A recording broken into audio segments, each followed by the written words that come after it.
ليه المصريين القدماء دايما لابسين ملابس صيفية؟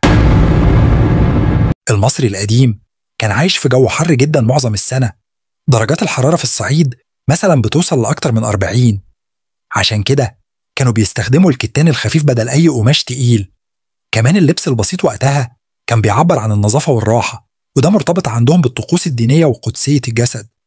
طب إيه السبب اللي خلى ملابسهم تفضل شبه موحدة للرجالة والستات على مدار آلاف السنين؟ قبل ما أجاوبك اضغط لايك واشترك في القناة عشان تستمتع بقصصنا في نص الليل.